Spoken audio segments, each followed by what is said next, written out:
गोपाल भट्ट जी के राधा रमण जी, गोपाल भट्ट जी के राधा रमण निधिवन के बिल्कुल पास। गोपाल भट्ट जी दक्षिण भारत के श्रीरंगम क्षेत्र के बेलंगुड़ी नाम का जो एक छोटा सा कस्बा है, शहर है, वहाँ के बड़े वेद पाठी ब्राह्मण के यहाँ इनका जन्म हुआ। पिताजी बड़े वेद पाठी ब्राह्मण, बड़े विद्वानों में उनकी गिनती थी, बड़ा सम्मानित परिवार था। एक बार चैतन्य महाप्रभु भारत भ्रमण के लिए निकले, दक्षिण भारत की ओर जा रहे थे।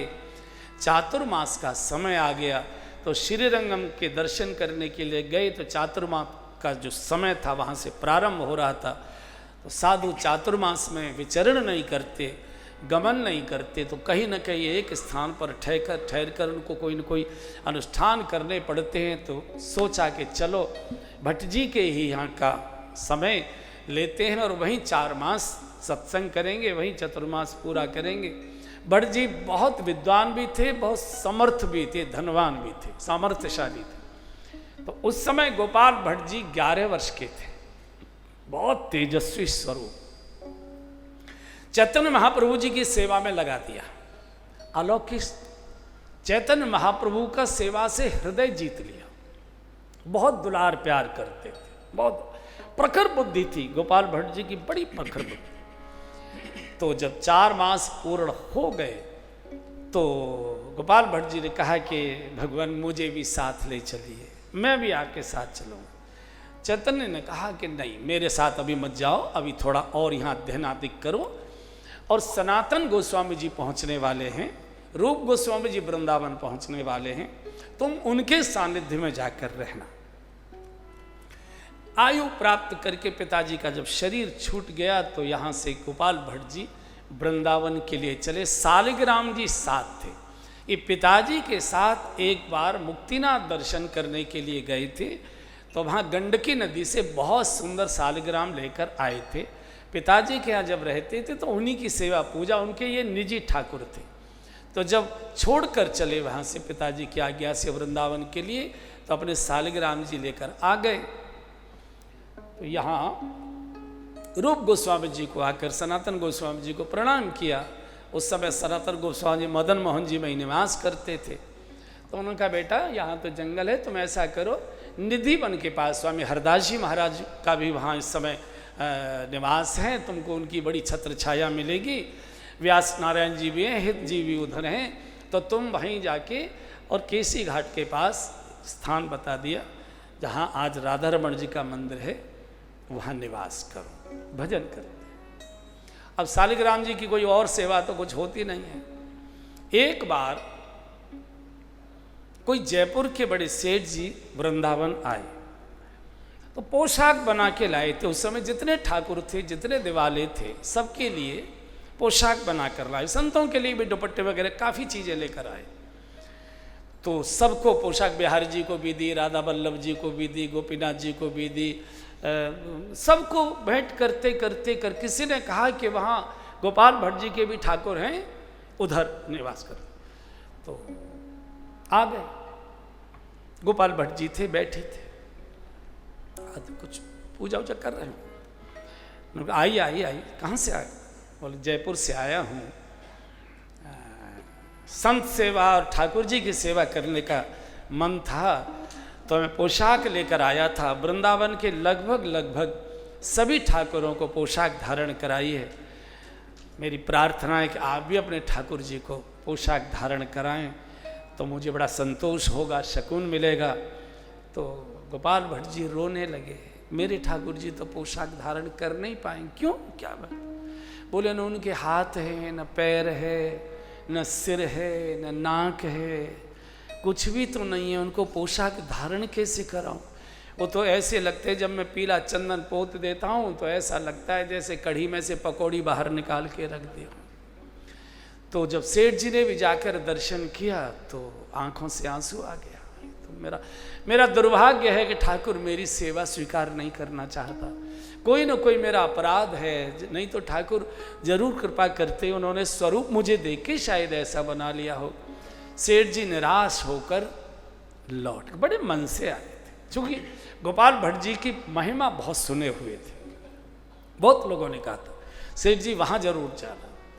इधर कमरे में बैठकर ये रो रहे थे कि अगर ठाकुर जी के श्रीअंग होते तो इनको कैसी सुंदर पोशाक धारण कराता, कैसा सुंदर श्रृंगार करता, ठाकुर जी से लाड़ लड़ाता। प्रभु क्या मेरे अंदर ऐसा दुर्भाग्य कि मेरे ठाकुर ने अंग प्रकट नहीं किए। रोते रोते फिर भोग का समय हुआ तो भोग की थाली लेकर जब गए और पर्दा हटाकर दर्शन किया तो ठाकुर खड़े हुए दिखाई दिए सालिग्राम से। ठाकुर खड़े हुए दिखाई दिए, इतने बड़े ठाकुर हैं, बिल्कुल यही है जो हमारे श्याम रंग के ठाकुर जी बिल्कुल इतने ही बड़े हैं, बिल्कुल ठीक है, ऐसे ही है। और ये शोर हो गया, गोपाल भट्ट तो नाचने लगे, शोर हो गया। गोपाल भट्ट के ठाकुर जी प्रकट हो गए, ठाकुर जी प्रकट हो गए। पूरे वृंदावन के जितने आचार्य थे उस अलौकिक घटना का दर्शन कर सब दौड़े। सेठ जी को जाकर किसी ने कहा, सेठ जी चलो राधा रमण मंदिर में, भगवान प्रकट हो गए आपकी पोशाक के लिए। दौड़े आए। वैशाख शुक्ल पूर्णिमा के दिन की ये शुभ घटना है जब राधा रमण जी प्रकट हुए पोशाक धारण करने के। राम सदा सेवक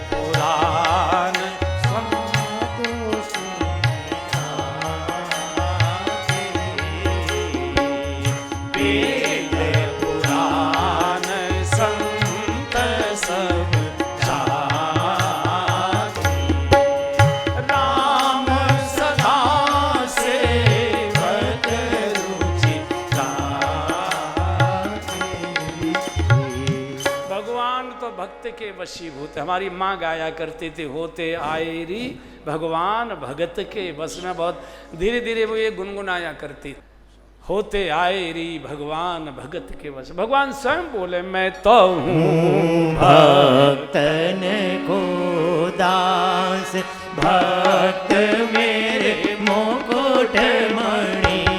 मैं तो हूँ भक्तन को दास, भक्त मेरे मुकुट मणि। मैं तो हूँ भक्तन को दास। सेवा करूँ करे मैं सेवा हूँ दासन को दास।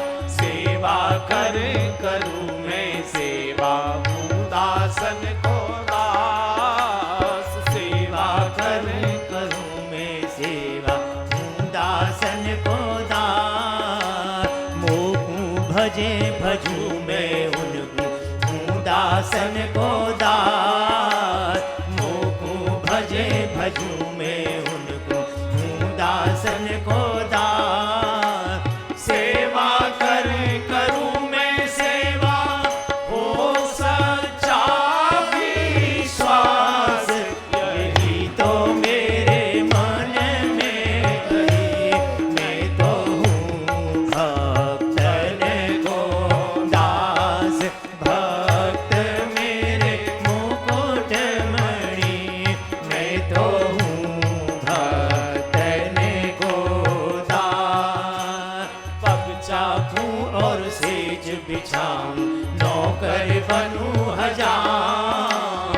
पग चाकूं और सेज बिछाऊं नौकर बनूं हजार।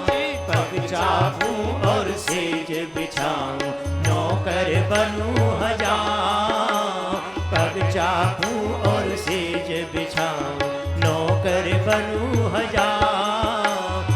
हाँकूं बैल बनूं गढ़वारो, बिन तन खारथ मान। भगत की रखता बनी। मैं तो हूँ भक्तन को दास, भक्त मेरे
भक्तों के बशी।